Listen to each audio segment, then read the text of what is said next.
Hello दोस्तों, स्वागत है आपका टीम नेशन तमाशा में। इस वीडियो में जानेंगे इलेक्ट्रिसिटी यानी बिजली के बारे में। आप लोगों से सबसे पहले एक सवाल, बिजली यानी इलेक्ट्रिसिटी की खोज हुई थी या आविष्कार हुआ था, ये भी जानते हैं आगे। तो आइए तमाशा देखते हैं।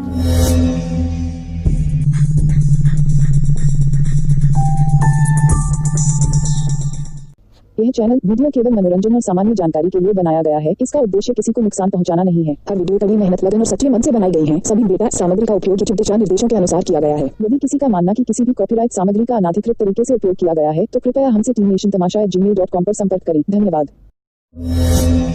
दोस्तों, मैंने सवाल पूछा था बिजली की खोज हुई या आविष्कार, तो इसका राइट आंसर है बिजली की खोज हुई थी।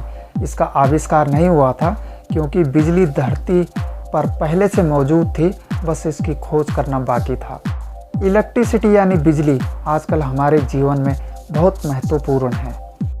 सबसे पहले बिजली को महसूस किया था बहुत सालों पहले यूनानी वैज्ञानिक थेल्स ने। थेल्स को पता चला कि गोंद यानी अंबर कपड़े पर रगड़ने से सूखे पत्ते और धूल मिट्टी को वो अपनी ओर खींच रहा है। तो ये एक आकर्षण हुआ और यूनानी भाषा में गोंद को इलेक्ट्रॉन कहते हैं, इसलिए थेल्स ने इसे इलेक्ट्रिसिटी नाम दिया। तो इलेक्ट्रिसिटी कौन सा शब्द हुआ? यूनानी। थेल्स की खोज के बाद और कई वैज्ञानिक हुए, जैसे विलियम गिलबर्ट। फिर कुछ वर्षों बाद इटालियन वैज्ञानिक एलेसांड्रो वोल्टा ने एक उपकरण बनाकर बिजली की हल्की सी धारा उत्पन्न करने में सफलता प्राप्त की। उन्होंने इलेक्ट्रिक बैटरी का भी निर्माण किया। बहुत अच्छे वैज्ञानिक थे। उसके बाद फिर 1752 में अमेरिका के वैज्ञानिक बेंजामिन फ्रैंकलिन ने अपने एक खतरनाक एक्सपेरिमेंट से पता लगाया कि आसमान में चमकने वाली बिजली भी एक बिजली का ही रूप है। उन्होंने बारिश वाले दिन एक पतंग उड़ाई और उसकी डोर के निचले हिस्से पे एक चाबी बांध दी। चाबी छूने पर उन्होंने बिजली का झटका महसूस किया। उसके बाद फिर 1831 में माइकल फैराडे नाम के कमाल के वैज्ञानिक ने चुंबक और तांबा यानी मैग्नेट और कॉपर की मदद से इलेक्ट्रिसिटी की खोज की। माइकल फैराडे बहुत ही कमाल के वैज्ञानिक थे। फैराडे के सिद्धांत के अनुसार किसी भी मैग्नेटिक फील्ड में तांबे का उपकरण अगर तेज़ी से घुमाया जाए तो विद्युत प्रवाह यानी बिजली का निर्माण होता है। आज भी यही सिद्धांत यूज किया जाता है इलेक्ट्रिसिटी को बनाने के लिए। फैराडे ने एक प्राथमिक विद्युत जनरेटर का भी निर्माण किया और आज भी बिजली जनरेटर से ही बनाई जाती है। तो जनरेटर का निर्माण किसने किया? सबसे पहले फैराडे ने। उसके बाद 1878 में अमेरिकी वैज्ञानिक थॉमस एडिसन ने फिलामेंट लाइट बल्ब का आविष्कार किया। यहाँ पे मैंने आविष्कार क्यों बोला? क्योंकि उन्होंने बल्ब बनाया था, तो इसलिए वो आविष्कार हुआ। उसके बाद 1898 में अमेरिका में पानी की मदद से बिजली का उत्पादन शुरू हुआ। धीरे धीरे पवन ऊर्जा, सौर ऊर्जा, परमाणु ऊर्जा, जैव ऊर्जा से भी बिजली पैदा की जाने लगी। दोस्तों, इलेक्ट्रिसिटी के भी दो प्रकार होते हैं। इसमें जो करंट होता है वो दो तरीके के होते हैं। एक होता है एसी करंट और एक होता है डीसी करंट। एसी करंट यानी अल्टरनेटिंग करंट और डीसी करंट यानी डायरेक्ट करंट। हमारे घरों में जो इलेक्ट्रिसिटी यूज़ होती है ना, तो दोनों करंट हम यूज़ करते हैं।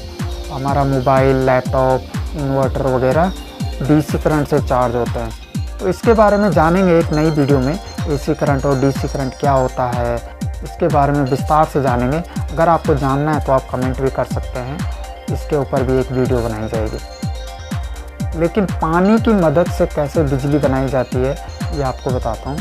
दोस्तों, हमने जाना कि जनरेटर से बिजली बनती है और वो कैसे, इसका सीधा सा सिद्धांत है, किसी भी मैग्नेटिक फील्ड में कॉपर से बने कॉइल को अगर तेज़ी से घुमाया जाए तो यांत्रिक ऊर्जा पैदा होती है। यही ऊर्जा फिर विद्युत ऊर्जा में बदल जाती है, जिसे हम बिजली कहते हैं।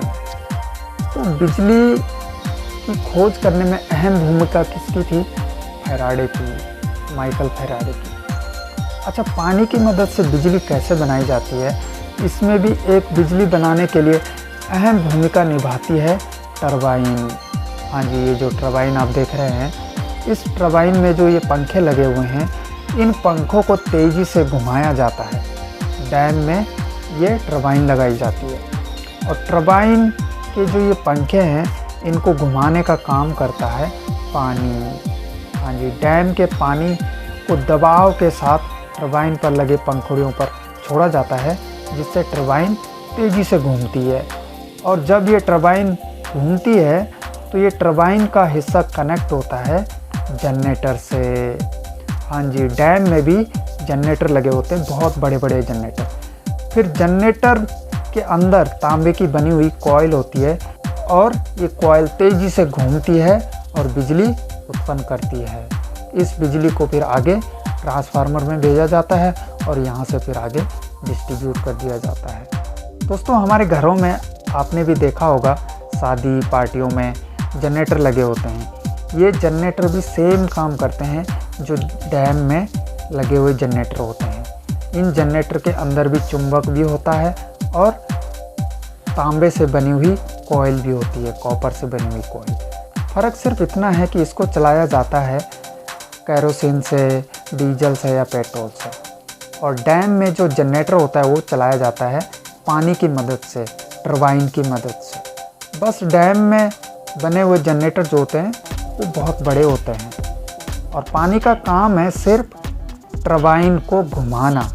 बस वो पंखों को घुमा के पानी को आगे फिर छोड़ दिया जाता है। डैम के पानी का सिर्फ इतना ही काम है और इस पानी को इकट्ठा करना पड़ता है डैम की मदद से। अब आप बोलोगे कि पानी तो नदी में होता है, तो पानी को कहीं पे भी हम टरबाइन लगा दें, वो टरबाइन चलती रहेगी, लेकिन ऐसा नहीं है, क्योंकि नदी का जो बहाव है कभी तेज़ होता है, कभी ज़्यादा होता है। तो इसके लिए डैम बनाया जाता है। डैम क्या करता है, नदी के बहाव को भी रोकता है, पानी को भी इकट्ठा करता है और काफ़ी बैकअप भी देता है पानी। अगर मान लो नदी का बहाव कम भी हुआ तो पानी हमारे पास पर्याप्त होता है जिससे टरबाइन चल सके।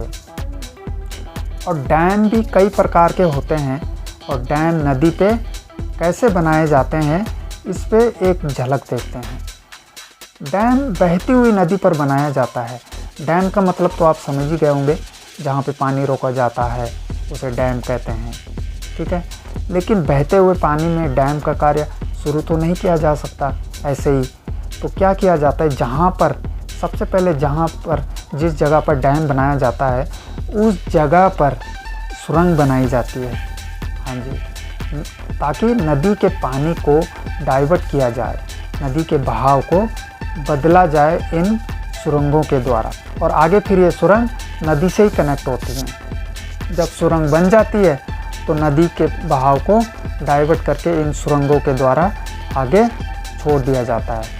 अब हमें नदी के बीच में खाली जगह मिल जाती है, वहाँ का पानी सुखा दिया जाता है, वहाँ पे डैम का काम शुरू कर दिया जाता है। और जब डैम बन जाता है तो फिर सुरंगों का जो पानी है उसको फिर नदी, जो डैम की तरफ जो नदी है उस नदी में छोड़ दिया जाता है, यानी डैम में छोड़ दिया जाता है।